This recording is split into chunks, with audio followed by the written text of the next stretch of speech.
pleasure to welcome all of you to the 8th edition of the Goa Arts and Literature Festival, organized by the International Center Goa in association with Goa Writers. As President of ICG, I have the privilege to deliver many welcome addresses, but the one at GALF is always special. It is a gathering of some of the best authors, poets, writers, intellectuals, thinkers, artists from Goa, India, and some from overseas. Amongst other things, ICG takes great pride in being a forum for exchange of ideas and knowledge. Over the years, we have organized many seminars and lectures attracting intellectuals, academics, leaders, and achievers from all over India and overseas.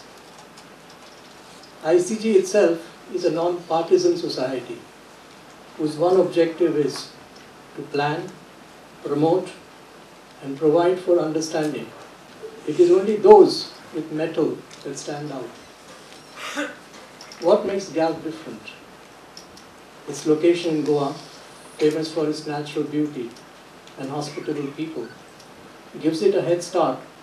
The sprawling green campus, the physical facilities at ICG, and the service from the staff ensure that the festival is successfully organized. More important, it is the accomplished delegates who make GALF unique. Our delegates are diverse and represent different outlook to life, but are united in their ability to articulate differing points of view with intellectual rigor and wisdom. It is a lit fest where, ironically, the real stars are authors, poets, writers, and artists. GALF at ICG provides close-knit sessions which allow participants to connect to each other much better than at other festivals. Participants are enthusiastic and happy to contribute to and partake of ideas, opinions, and stories swirling in the festival. Goa is known for its cosmopolitan way of life. ICG is a platform for scholars, academics, and thinkers to express themselves. It is this winning combination of Goa and ICG that encourages a free and non-partisan discourse for which GALF is renowned. Starting with the first edition in 2010, inaugurated by the Doyen of Indian Literature, late U.R. Ananthamurthy, GALF has charted its own course, celebrating not just the mainstream, but also the margins. We have developed the concept of different ways of belonging, an idea from the late Eunice D'Souza, one of the first supporters of GALF. What this means is to bring into focus writers and writings from regions or sections of society that occupy space on the margins. In previous years, we have given a place of pride at our festival to writers and artists from Assam, Jammu and Kashmir, and the northeast of India. Knowing our interest in the northeast of India, the Ministry of Development of Northeastern Region, Government of India, is our GALF partner for the second year running. 3 years ago, we incorporated the Dr. Ambedkar Memorial Lecture Series in GALF and have featured eminent Dalit writers and thinkers to enlighten the GALF audience with their thoughts, visions, and ideas about an egalitarian India. On a self-congratulatory note, allow me to suggest that our focus on the Northeast region and the inclusion of Dr. Ambedkar Memorial Lectures in GALF has been a precursor to the Northeast and Dalit issues coming to the mainstream agenda of Indian public affairs. We are thankful to festival partners, Goa Writers, the Directorate of Art and Culture, Government of Goa, Ministry of Development of Northeastern Region, Government of India. We also thank the Department of Tourism, the Goan Group of Newspapers, the Dempo Group, HDFC Bank, Axis Bank, Anand Bose Constructions, Sahitya Academy, Sri Hanuman Kamli, the print and electronic media, advertisers, hospitality and media partners, and volunteers Sri Damodar Mauzo and Sri Vivek Menezes from Goa Writers who have worked tirelessly. ICG team also deserves a word of appreciation for their efforts. Before I conclude, I look forward to a successful 8th edition of GALF with free exchange of views, where listening will be as important as articulation. I welcome you all to the 8th edition of GALF at ICG, and thank you for coming and for your support.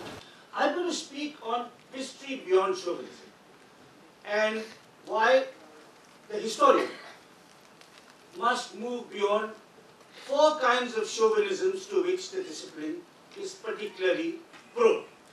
And these 4 forms of chauvinism are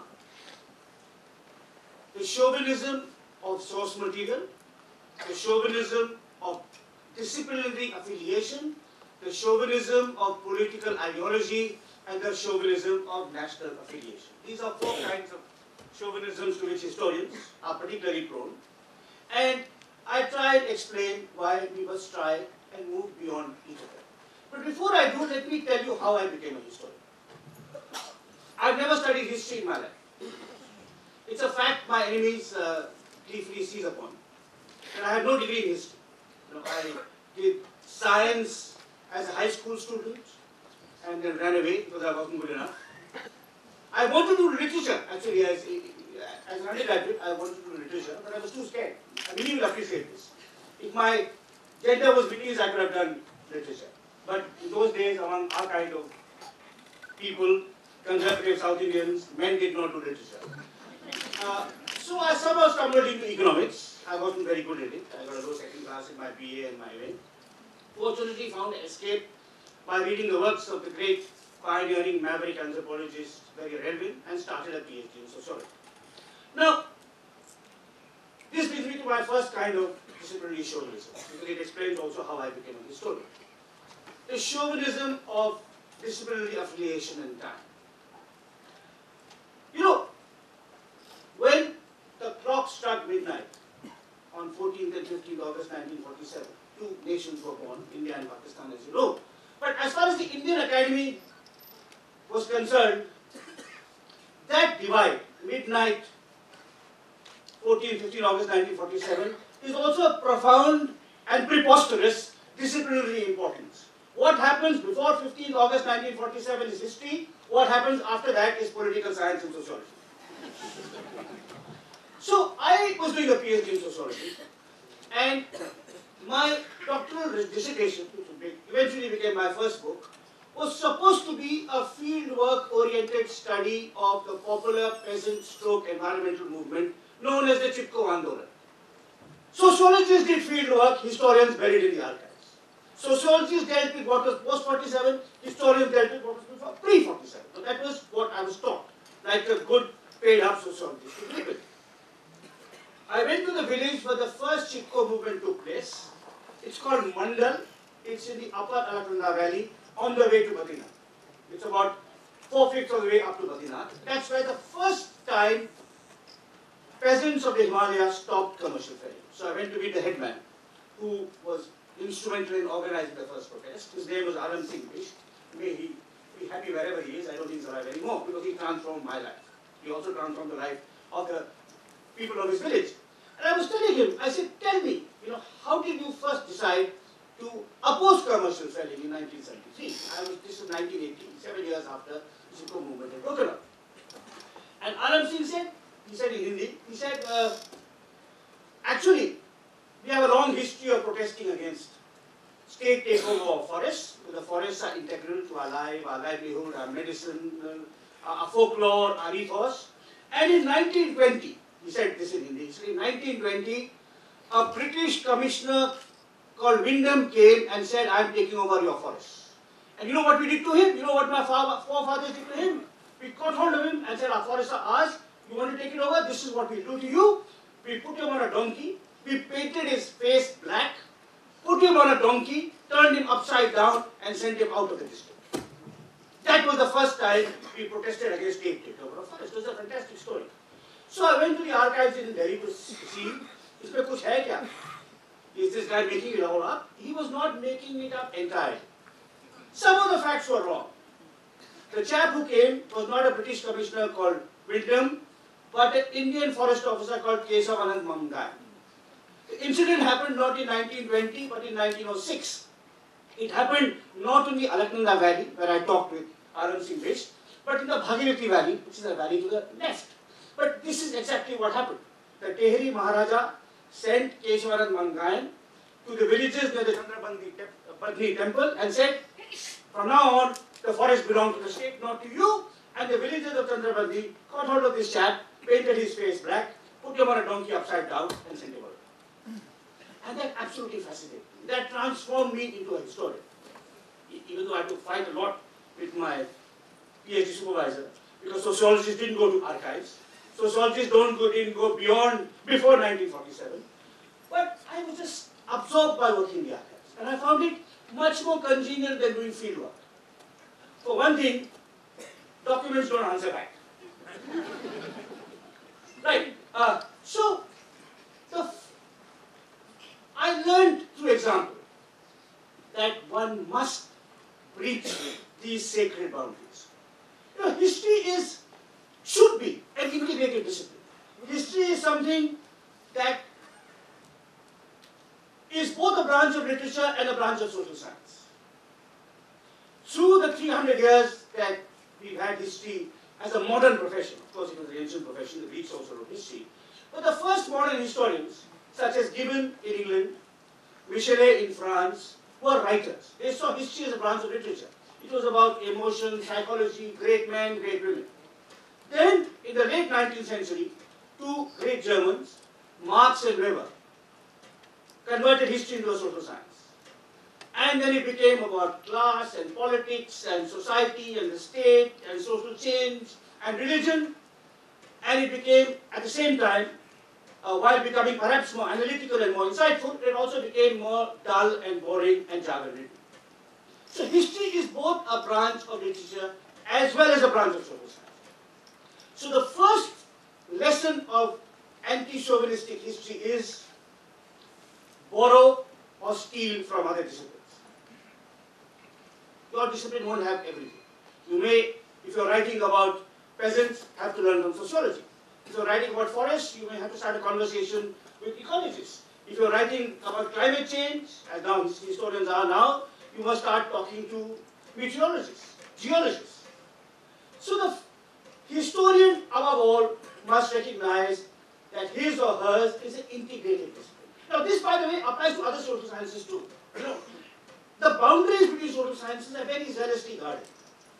So there's sociology, there's anthropology, there's political science, there's economics, and there's history. But they can all learn from one another. It's important to have a good grounding in your original discipline. To quote Mahatma Gandhi, you know, I live in a room with winds blowing in freely. But I take account of all those breezes, but I refuse to be blown off by any of them. So you must have a good grounding in a discipline. It could be sociology, it could be history, it could be anthropology, it could be economics, but you must also borrow from others when it's in there. So, when I speak of history beyond chauvinism, the first kind of chauvinism that I would warn younger writers and historians against is the chauvinism of discipline. The second form of chauvinism is what I call the chauvinism of source material. I explained to you already. Sociologists do field work, historians look at the archive. Now, historians look at the archive, but they actually, even within the archive, there is a hierarchy. Most important are the Sarkari documents in the archives. So, for generations, Indian historians wrote the history of the British Raj through what was found in the National Archives of India, the Madras Presidency Archives in Chennai, the Maharashtra State Archives, which are in Dec17 College, and so on. Government documents were regarded as authoritative, sacrosanct, and the most reliable and solid form of information. This is also true elsewhere. So if you look at histories written of Germany in the early 20th century, they were based on records in the German state archives. But just as a historian must steal from other disciplines, a historian must also be promiscuous in his or her use of sources. I found in the course of my research, of course, since I was trained as a sociologist, that it helped to talk to peasants from time to time. They told you interesting things, even if misleading in one or other detail, profoundly insightful and true in content. But I also found that there was a huge amounts of fascinating material to be found in newspapers. Newspapers till recently, were a massively underused source by historians. Because they didn't emanate from the government. So they emanated from all kinds of odd people. But if you were to write the history of Goa since liberation stroke recolonization, you'll find that if you want to do that, you'll find that firstly, if you want to use government records, the Indian government will put a stone wall in front of you, and the Portuguese government will put a double stone wall in front of you. You'll find the newspapers will tell you a lot of things, and incredibly interesting things. And of course, you have to digest them, you have to sift them, you have to make sure you don't get diverted into reading the letters to the editor. For the most odd Lakshman's cartoons, if you're reading the Times of India. Lakshman's cartoons obviously being more interesting than what the Times of India otherwise prints. Now, but newspapers are often a much richer vein of social history than government records, because people are speaking. Of course, they're mediated by reporters and by interpreters, but they're speaking. Also, legal documents, scientific documents, the whole range of forms of primary materials that narrow-minded historians obsessed with government records have not carefully analyzed, and sometimes not analyzed at all. So there's the discipline, there's the chauvinism of discipline, there's the chauvinism of source material. And now I'm going to come to what are two more complicated and more complicated and dangerous forms of chauvinism to which historians are subject. One is the chauvinism of ideology. You know, I started my PhD in Kolkata. This is in 1980. The left front had just come to power. The air was suffused with Marxism. In the center in which I worked, there were three kinds of Marxists. One kind owing allegiance to the CPI, one kind to the CPM, and the third kind to Nationalists. But there were no non-Marxists. So I became a Marxist. I wrote an essay about my experience called An Anthropologist Among the Marxists. Now, but can a historian be a Marxist? Should a historian be a Marxist? I was cured out of my Marxism in an all-night conversation with a brilliant, now tragically dead Indian historian called Vasudev Rovi Chatterjee, who taught many historians of my generation, including Professor Saurabh Dubey, who's now at the Goa University, is a Chera, or had his mind opened by Rovi Chatterjee. And in this all-night conversation, Rovi Chatterjee told me, you have to choose between being a Marxist and a historian. By all means, if you want to transform society, if you want to bring about revolution, join the Communist Party, go for a dharna, behead the zamindar in the next village. But stop being a historian. If you want to be an activist, a revolutionary, be a Marxist. But if you want to be a historian, indeed, if you want to be a scholar of any kind, be prepared to be surprised and disenchanted. Marx will give you a line, but the archive will tell you something else. And the archive were telling me something else, because I was working on the Chipko movement, and the greatest Marxists of that time had announced that environmentalism was a bourgeois deviation from the class struggle. So I shouldn't have been studying environmental stuff, right? Now, Marx will tell you that class is the most important thing. But as the story of B.R. Ambedkar tells you, if you work on Dalit issues, caste in India is more important than class. So it's absolutely limiting. It's not fatal. You can still be a fairly good Marxist historian. You can be a reasonably competent historian who calls himself or herself a Marxist or a Gandhian or a Hindutvavadi or a Weberian or an atheist or whatever. But you will never go beyond, graduate from being second class to being truly original if you are encumbered by a political ideology of any kind. That's a lesson, by the way, I believe applies to all writers, particularly to historians, but even to novelists and poets. George Orwell famously said, no writer should be a loyal member of a political party. I would amend that. No writer should be a disloyal member of a political party. So, political affiliation, ideological dogma, are antithetical to true creativity in literature.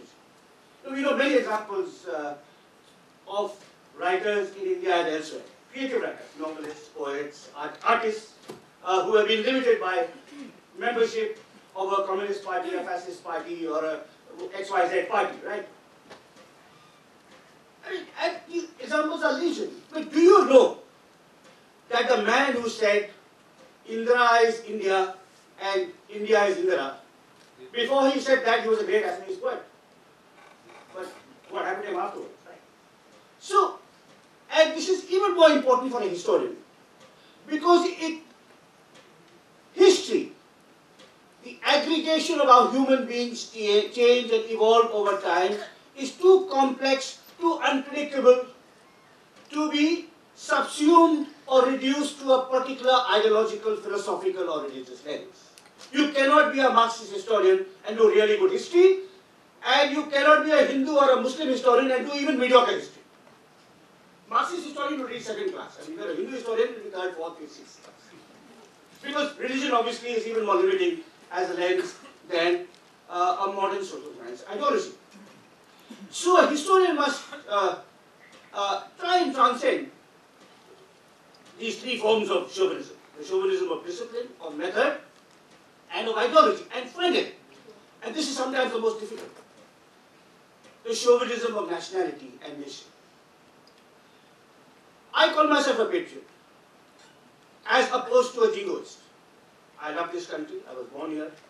I think the Constitution is a wonderful document. I think I believe it more sincerely than some people who say publicly that the Constitution is a wonderful document. But when I'm writing my history, I cannot write it as an Indian patriot.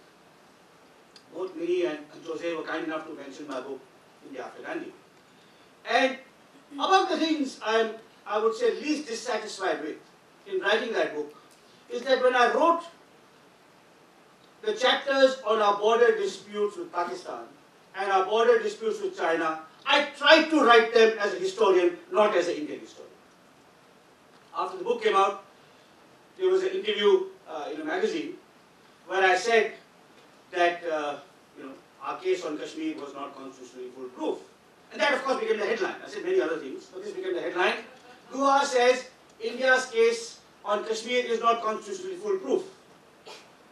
This was read across the border, and a week later, this being pre-internet days, it took a week for a Karachi newspaper to write an article printing a headline saying, Indian historian says India has no case on Kashmir. Whereas what I actually said was, Pakistan's case on Kashmir is also not constitutionally foolproof.